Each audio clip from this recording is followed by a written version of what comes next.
저희들은 지금 사순절 기간을 보내고 있습니다. 오늘은 사순절 둘째 주죠. 사순절이라는 것은 하나님의 아들이신 예수님의 이 땅에서의 삶, 그리고 고난, 그리고 십자가의 죽음, 그리고 부활을 묵상하는 그런 40일간의 기간입니다. 하나님의 아들 예수님께서 왜 이 땅에 오셨는지, 그리고 무엇을 하셨는지, 왜 십자가 고난을 당하시고 죽으셨는지, 그리고 죽으신 후에는 어떻게 되셨는지를 묵상하는 기간이죠. 그 첫 번째 주일인 지난주 우리는 세상 온갖 시험을 이길 수 있는 비결을 생각해 보았습니다. 무엇입니까?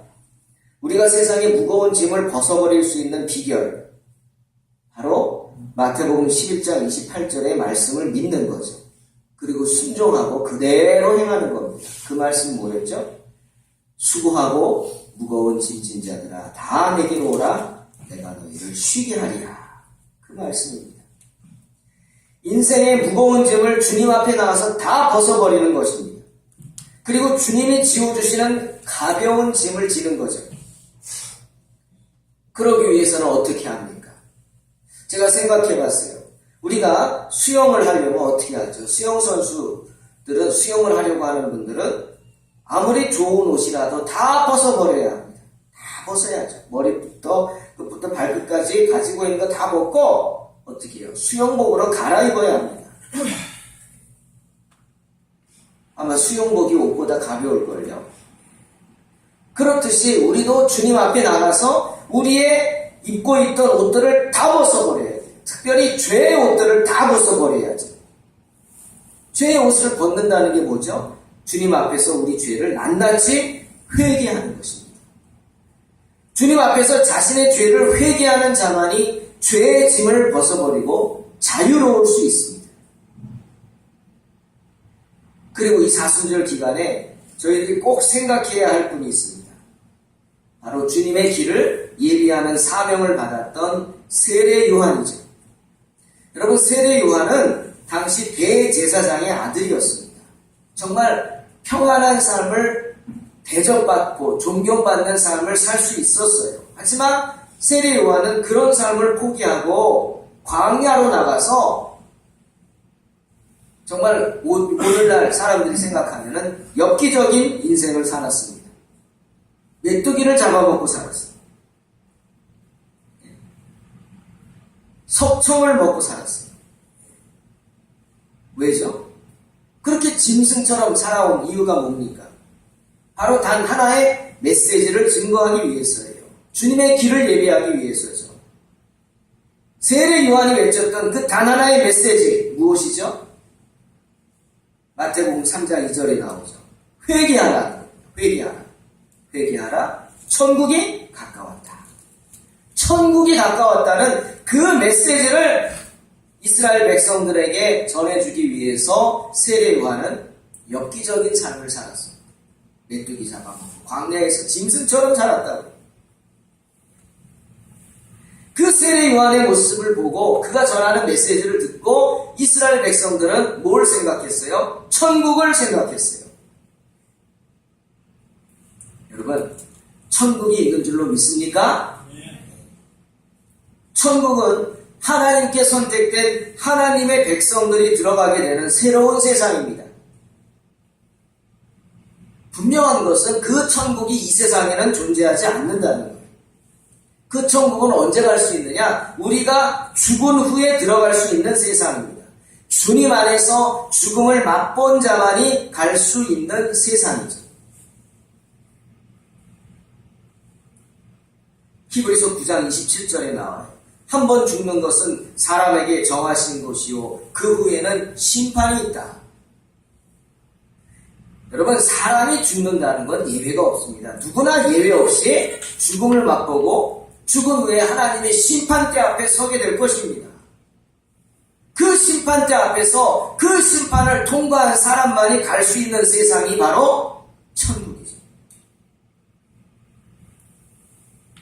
한 번도 교회에 나오지 않으셨다가 저희 교회에 처음으로 나오신 우리 박종호 할아버지 어르신, 아시죠? 오늘 못 오셨는데 지금 저 친구가 돌아가셨다고 가셨어요. 참 마음이 심란하십니다. 한 달 전인가도 못 오셨는데 그때도 친구가 돌아가셔서 가셨어요. 이번에도 또 친구가 돌아가셔서 가셨어요. 뭘 느낄까요? 그거는 뭘 느끼고 있을까요? 사람은 죽는다 느끼신대요. 너도 가고 나도 가야지. 저보고 하는 말입니다. 목사님, 사람은 태어나면 가나 봐요. 그렇죠. 그건 뭡니까? 너도 가니까 이제 나도 간다는 겁니다. 나도 그 자리에 누워있을 것이라는 거죠. 여러분, 이게 인생입니다. 그래서 그분 하는 말이 내가 교회에 나와서 예수를 믿게 됐다고. 이제 예수님 안 떠날 거라고. 그래요. 얼마나 귀한 믿음입니까? 느끼는 거예요. 이제는 두려웠는데 안 두렵다고 하는 겁니다. 안 두렵다고. 왜? 예수 믿으면 어디 가요? 천당 가는 거예요. 할렐루야? 예수 믿으면 천국 간다고. 우리가 그 복음을 전하지 않습니까? 그래서 정말 마음에 많이 무서웠는데 이제는 그 두려움이 완전히 없어지진 않았지만 덜하다고 고백하는 걸 들었어요. 여러분, 우리는 이 세상에 살면서 누구나 예외 없이 여러 가지 문제들에 시달려 살아갑니다. 슬픔, 아픔, 고통, 근심, 걱정, 먹는 것 때문에, 마시는 것 때문에 죄를 지으며 살아가기도 합니다. 정말 먹는 것과 마시는 것 때문에 질병에 걸려서 고통스럽게 살아가기도 합니다. 문제 없는 사람 없고요. 고통 없는 사람 없습니다, 이 세상에.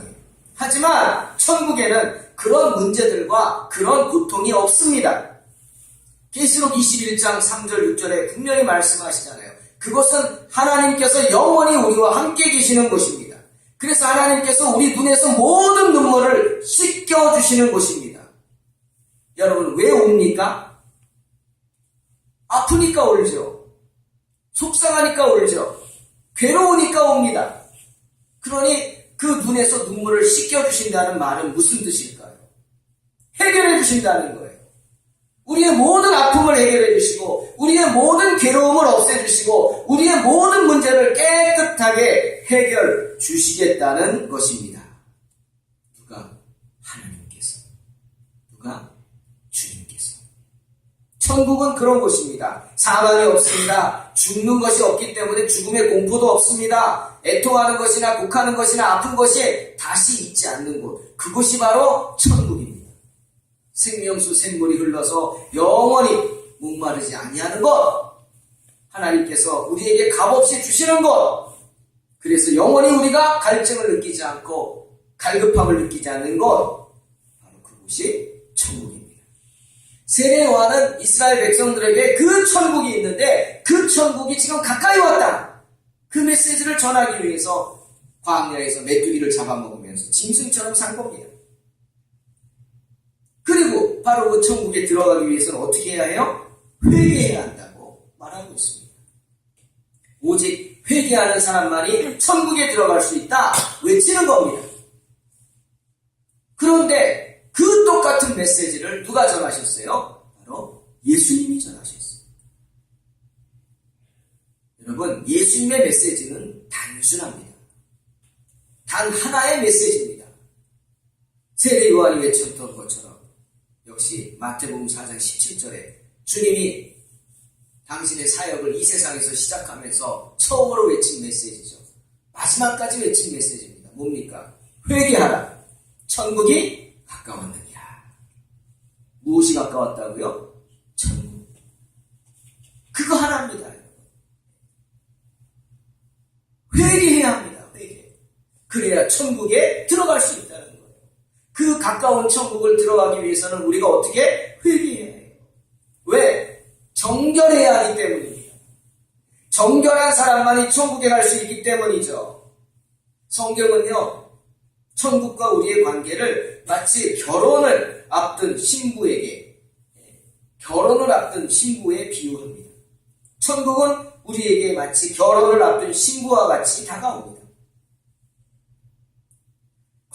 거룩한 성 새 예루살렘이라고 표현을 하는데 하나님께로부터 하늘에서 내려오는데 마치 그 예비한 것이 신부가 남편을 위하여 단장한 것과 같다 표현하고 있어요.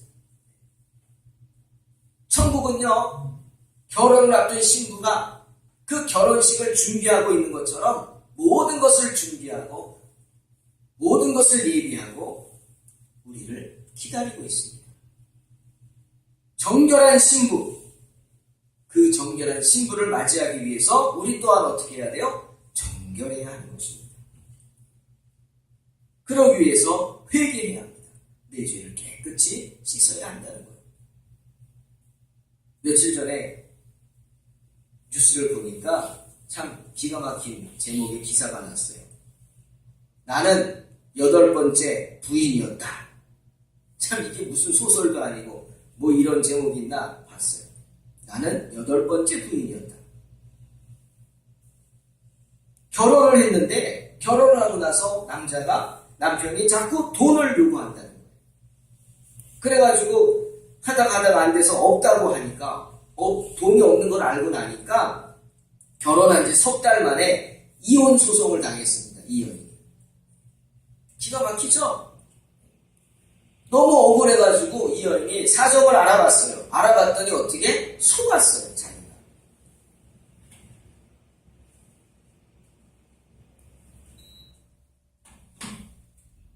자신이 남편의 8번째 부인이었다. 그 사실을 뒤늦게 안 거예요.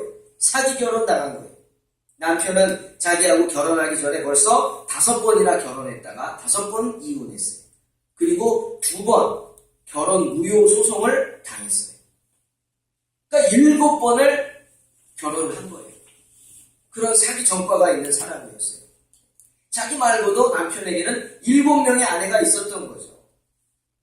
결혼해서 돈을 빼앗은 후 이혼해버리고 또 결혼해서 돈 빼앗은 후 이혼해버리고 이걸 반복한 거예요. 그런데 계속 그 사람들과 관계를 가지고 있으면서 8번째로 역시 사기를 목적으로 자기에게 접근해서 결혼을 한 거예요. 소송을 냈죠, 부인이. 여러분, 이런 경우는 소송을 내도 소용이 없어요. 왜? 내가 같이 가서 혼인신고 했잖아요. 근데 그게 어떻게 사기 결혼이에요? 그런데요, 이례적으로 법원이 남편을 맞고소한 이 여인의 손을 들어줬다고 합니다. 비록 함께 가서 혼인신고했지만 이 여인은 의도를 몰랐다는 거예요. 자기를 속이려고 했던 남편의 의도를 몰랐고, 더 중요한 이유는 법원이 이 부인의 손을 들어준 더 중요한 이유는 이 남자가 정결한 삶을 살지 못했다. 그거였어요. 정결한 삶을 살지 못해서 이 남편에게는 참다운 부부관계를 유지하려고 하는 의사가 없었다. 판단한 거예요. 너의 전과가 그걸 증명한다는 거예요. 그리고 그 사실을 속이고, 여러분, 7번 이혼하면 8번 결혼 못합니까? 아닙니다. 그건 잘못이 아니겠죠. 아픔이지. 그러나 그 사실을 속였다는 거예요. 속이고 마치 총각이 친 것처럼 행세했다는 거죠. 그 사기죄를 인정한 겁니다. 결혼까지 사기 대상으로 삼는 오늘의 세상이 참 험악합니다. 정말 부끄러움 없이 세상을 살아야겠죠? 하지만 우리는 연약하기 때문에 때로는 실수를 할 수도 있습니다.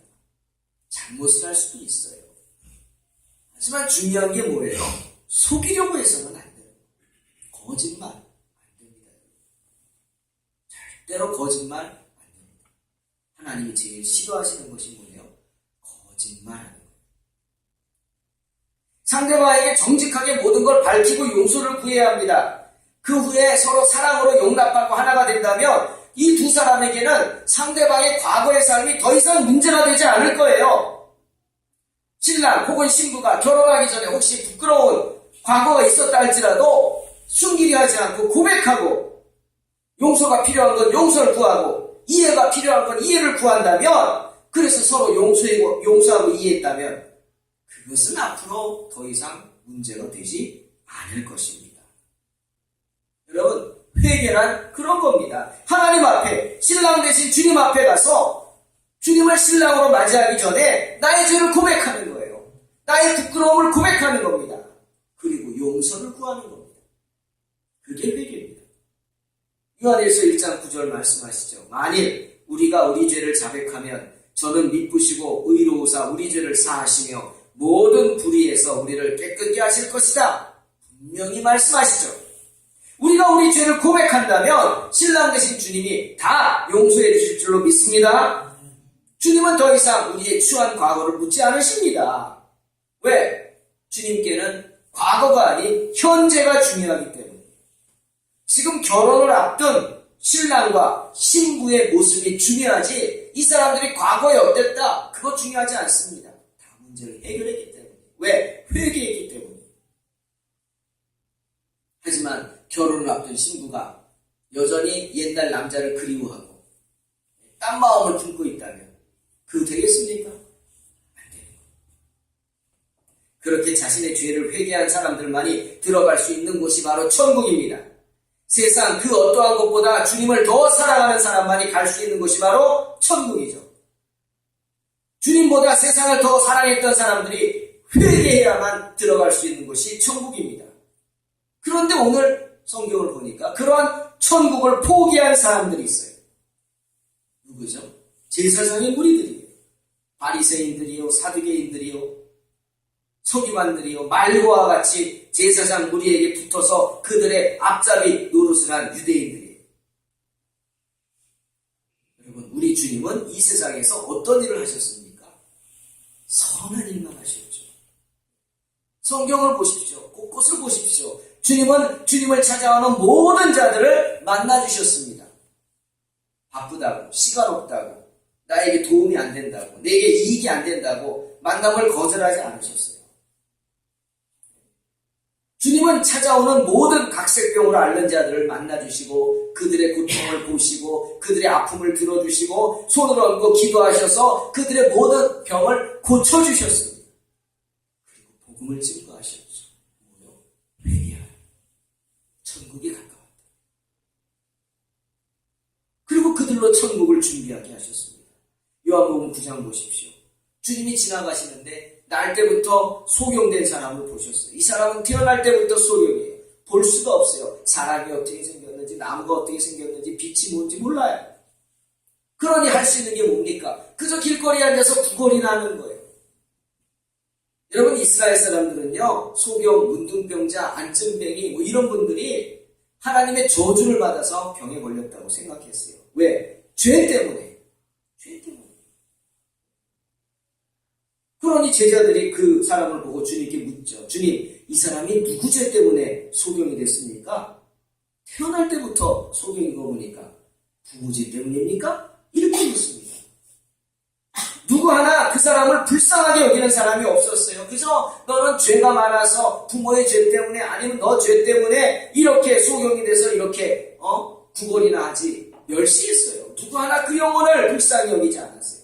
하지만 주님은 영혼을 불쌍히 여기셨어요.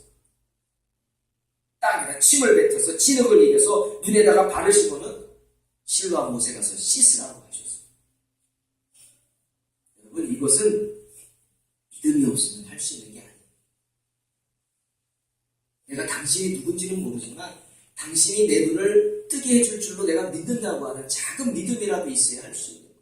이 소경은 눈에다가 침 바른 진흙을 덕지덕지 붙이고는 물어물어서 여보시오 실로암이 어디요? 이 사람에게 묻고 저 사람에게 묻고 찾아갑니다. 사람들의 소리가 안 들렸을까요? 아이고, 저 사람 결국 미쳤구나. 저게 무슨 짓이냐? 미쳤구나. 조롱하는 소리가 들렸을 거예요. 그러나 개의치 않았어요. 그리고 그 말씀만 생각한 거예요. 실로암 못에 가서 눈을 씻어라. 그 말씀만 붙잡고 물어물어 실로암 가서 눈을 씻고 기적을 체험하고 밝은 눈으로 돌아왔습니다. 할렐루야! 이제 믿음입니다. 주님은 그렇게 아무것도 바라지 않으시고 버림받은 한 영혼을 불쌍히 여기시는 분이셨어요. 세상에서 멸시 천대받은 영혼을 위로하시고 치료하시고 그 한 영혼을 구원하기 위해 이 땅에 오신 분이 누구세요? 예수님이세요. 그런데 그런 주님을 왜 십자가에 못 박습니까? 마태복음 15장 보니까 가나안 지방의 한 여인이 주님을 따라오면서 막 소리칩니다. 다윗의 자손이여 나를 불쌍히 여겨주세요. 내 딸이 흉악한 귀신에 들렸습니다. 그런데 어쩐 일인지 거들떠보지도 않아요. 주님. 하나밖에 없는 딸이 더러운 귀신이 들렸어요. 짐승처럼 지내요. 여러분 귀신 들린 사람 보셨어요? 사람이기를 포기한 사람들입니다. 얼마나 끔찍합니까? 모습들이 지저분하고. 그 자녀가 그런 걸 보고 부모가 마음이 어땠겠어요? 그러니 주님이 귀신을 쫓아낸다는 소문을 듣고 주님 찾아왔어요. 살려달라고. 근데 어찌 된 일인지 주님 거들떠보지도 않고 엉뚱한 말씀하십니다. 자녀의 떡을 취해서 개들에게 던지는 거 마땅하지 않다. 아마 제자들도 깜짝 놀랐어요. 아니 주님이 저거 왜 저러시죠? 여러분 이거는 유태인들의 생각이었어요. 유태인들은 이방인들을 개만도 못하게 취급했잖아요. 혼혈이라고. 주님도 그러신 거예요. 제자들이 깜짝 놀랐는데 모욕을 주는데 놀랍게도 이 여인이 그런 모욕을 당했음에도 불구하고 낙심하기는커녕 더 주님 앞에 엎드려서 이렇게 말합니다. 옳습니다 주님. 하지만 개들도요 주인의 상에서 떨어지는 부스러기 먹지 않습니까? 부스러기라도 주십시오. 여러분 이런 말은 정말 부모가 아니면 할 수 없는 말이죠. 죽어가는 자녀를 바라보고 살리겠다는 그 사랑을 가진 부모만이 할 수 있는 믿음의 말입니다. 주님은 그의 믿음을 기뻐하셨죠? 여자여 내 믿음이 크도다. 내 소원대로 되리라 축복하셨어요. 주님이 그녀의 믿음을 시험하시는 거예요. 그녀는 믿음을 통과했고 믿음의 시험을 통과했고 결국 그녀의 믿음대로 됐어요. 소원대로 됐어요. 귀신은 쫓겨나고 그 시로 딸은 다 나았습니다. 여러분, 주님은 이처럼 자녀를 사랑하는 부모의 마음을 기뻐하시고 그 부모를 긍휼히 여기시는 분이십니다. 그런 분을 왜 십자가에 못 박습니까? 누가복음 7장을 보니까 주님이 나인이라는 성에 이르렀어요. 그때 짐승처럼 울부짖는 한 여인의 행렬과 만납니다. 장래 행렬이에요. 나인성의 과부가 남편을 잃었어요. 그리고 아들만 의지하고 살다가 갑자기 아들이 죽어버렸어요. 하나밖에 없는 아들이 죽어버렸어요. 그래서 장례를 치르고 이제는 그 시신을 땅에 묻기 위해서 성에서 데리고 나오는 거예요. 마을 밖으로 관을 메고. 여러분 그 슬픔이 얼마나 컸을까요? 남편도 잃었지, 하나밖에 없는 아들도 이제 죽었지. 정말 짐승처럼 울부짖지 않았겠어요? 성경은 주님께서 그 여인의 아픔을 보셨다고 말씀하십니다. 그 여인의 그 애처로운 모습을 보시고 불쌍히 여기셨다. 그리고 그 여인에게 다가가셔서 말씀하십니다. 울지 말라. 우는 여인에게, 정말 그 슬픔을 이기지 못해서 울부짖는 여인에게 울지 말라. 무슨 뜻입니까? 내가 너의 울음을 멈추게 하겠다는 거예요. 그러더니 다가서서 관을 멈추게 하십니다. 관에 손을 얹습니다. 그리고 외치십니다.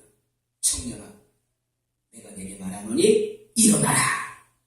그러자 죽었던 청년이 관에서 일어나서 앉고 말을 하는 겁니다. 할렐루야. 기적이 일어난 거예요. 사랑하는 성도 여러분, 주님은 이처럼 우리를 불쌍히 여기시고 관의 행렬까지도 멈추게 하시는 분이십니다. 우리를 위해서 죽은 자를 살리는 기적을 행하시는 분이 바로 예수 그리스도이십니다. 그런데 그런 분을 왜 십자가에 못 박습니까?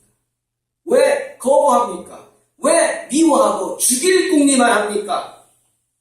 우리를 불쌍히 여기고 긍휼히 여기시고 온갖 병을 고쳐주시고 죽어가는 사람도 살려주시고 온갖 문제를 다 해결해 주시는 그런 예수님을 왜 핍박하고 왜 십자가에 못 박습니까? 성경을 봤어요. 그들이 왜 그랬을까? 오늘 본문에 나오죠. 심지어 그 예수님께 침을 뱉고 뺨을 때리고 상상도 할 수 없는 그런 온갖 악한 일을 행하는 이유가 뭘까? 여러분, 이스라엘 그 영화나 이런 데 나오면 보면은 이 제사장의 무리들, 바리새인들, 사두개인들, 서기관들, 이들은요 일반 백성들하고 모습이 달라요. 그렇죠? 모습이 달라요. 옷이 달라요. 옷이. 좋은 옷을 입고 머리에다가 관 같은 거 쓰고 이렇게 막 멋있게 하고 그러고 다녀요. 이 사람들. 자기 자신을 벌써 구분하고 다니는 거죠. 왜? 제사를 주관하고 율법을 연구하는 일을 했기 때문에 그렇다는 거예요. 그러므로 인해 사람들에게 존경을 받았어요. 사실이죠. 그런데 이들은 그만 교만해져서 자기들은 유대인들, 다른 유대인들과 구별되는 특별한 존재라고 생각했어요. 하나님께서 자기들은 특별하게 선택했다고. 그 모습이 뭐로 나와요? 외식하는 모습으로 나오는 거예요. 척하는 거죠. 척. 믿음이 좋은 척. 하나님을 잘 섬기는 척. 외식이죠. 하지만 주님은 그런 제사장의 무리들을 정죄하셨어요. 오늘 성경 읽었잖아요. 특히 마태복음 5장 20절에 보면 제자들에게 이렇게 말씀하셨어요. 너희의 의가 저 서기관들 바리새인보다 더 낫지 아니하면 결단코 천국에 못 들어간다. 정죄하셨어요.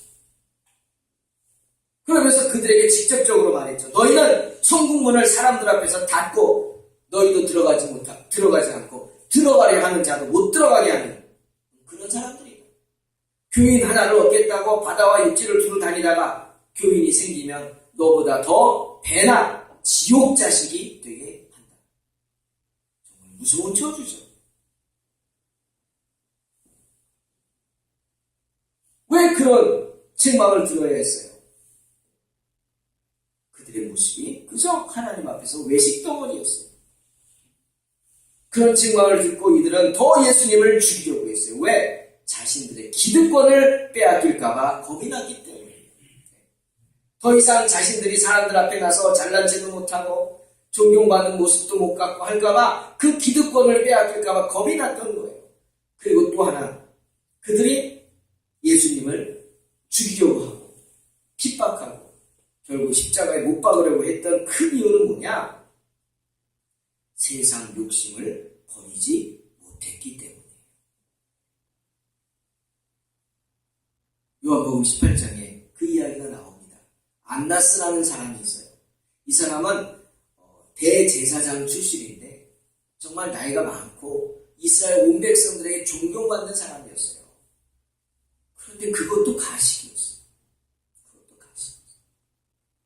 그렇게 존경받고 율법을 준수하는 사람이라면 선을 행하고 공의를 행해야 될 텐데 예수님을 보고 예수님을 신문하고 예수님이 죄가 없음을 알면서도 풀어주지 않습니다. 그리고 자기의 사위인 가야바에게 보냅니다. 이 가야바는 그때 대제사장이었죠. 근데 가야바는 뭐라 그랬냐면 예수님을 보고 한 사람이 백성을 위해서 죽는 것이 낫다 그랬어요. 너 희생양 되라 이 소리죠. 예수님.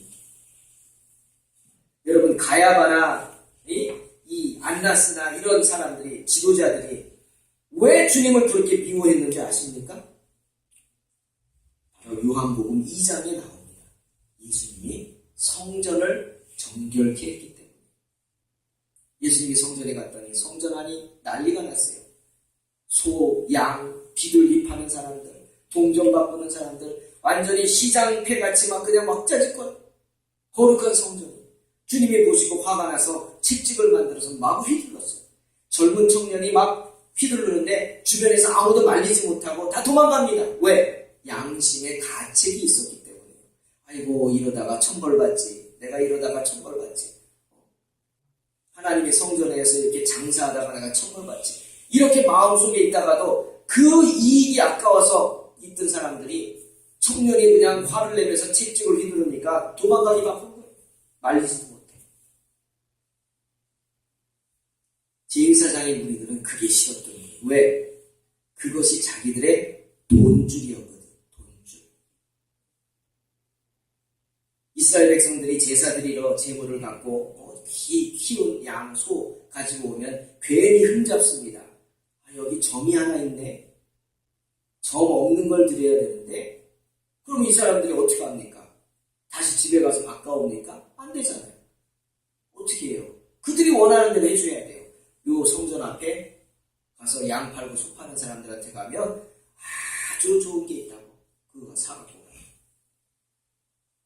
그럼 이 사람은 자기가 갖고 온 거를 아주 그냥 헐값으로 팔고 비싸게 또 새로 사야 돼요. 그리고 모든 이스라엘 백성은 성전에 성전세를 냅니다. 돈을 낸단 말이에요. 세금을. 와서.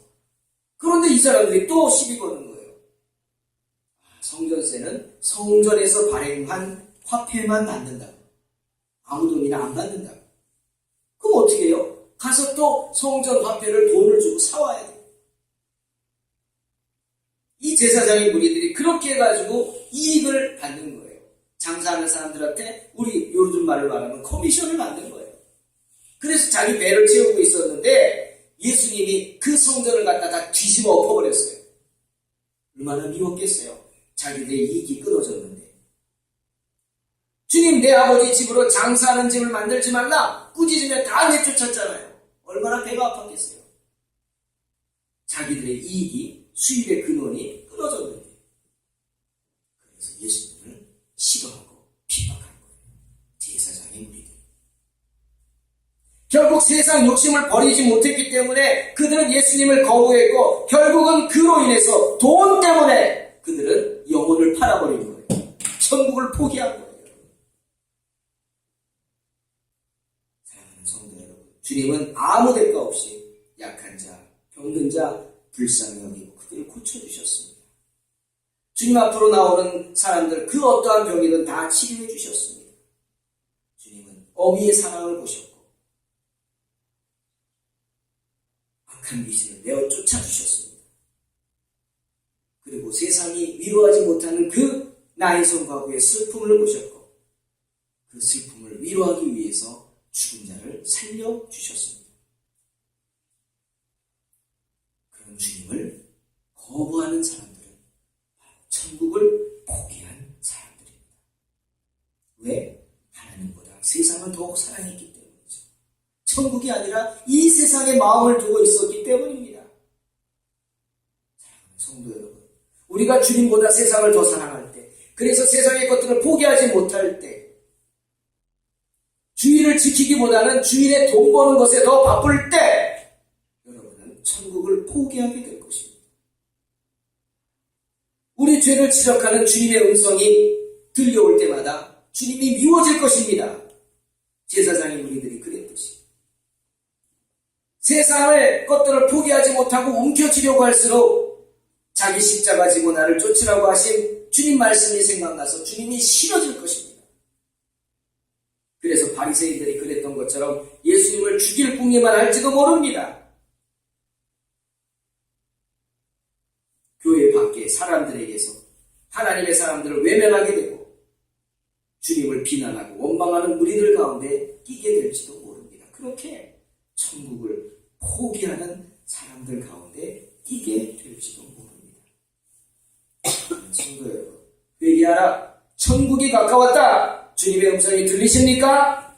그렇다면 이제부터라도 세상의 그 어떤 것들보다 주님을 더 사랑하시기를 주님의 이름으로 축원합니다. 세상에서 누리던 나의 모든 기득권을 포기하고 주님만을 높이는 복된 성도가 되시기 바랍니다. 내가 가진 보잘것없는 권세를 고집하지 마십시오.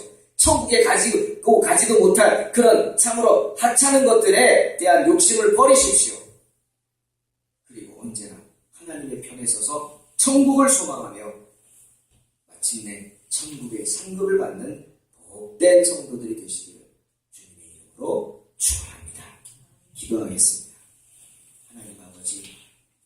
정말 세상의 것들이 주님을 향한 우리의 마음을 빼앗지 못하게 하여 주시옵소서. 물질에 대한 욕심 때문에 돈을 사랑하다가 내 영혼을 팔아버리는 죄인들이 되지 않게 하시고 천국을 빼앗기지 않게 하여 주시옵소서. 오직 주님만 바라보게 하시고 세상에 그 어떤 유혹이 있다 할지라도 먼저 주님 앞에 나와 엎드려 기도하고 주님의 음성을 듣고 주님이 원하시는 그 뜻을 행하는 복된 성도가 되게 하여 주시옵소서. 고쳐주실 줄로 믿습니다. 해결하여 주실 줄로 믿습니다. 죽은 자가 살아나는 기적도 체험케 될 줄로 믿습니다. 그런 믿음으로 승리하는 동탄 소망교회 성도들 되게 하시고 주님 믿는 백성들 되게 하여 주시옵소서. 예수님의 이름으로 기도하옵나이다.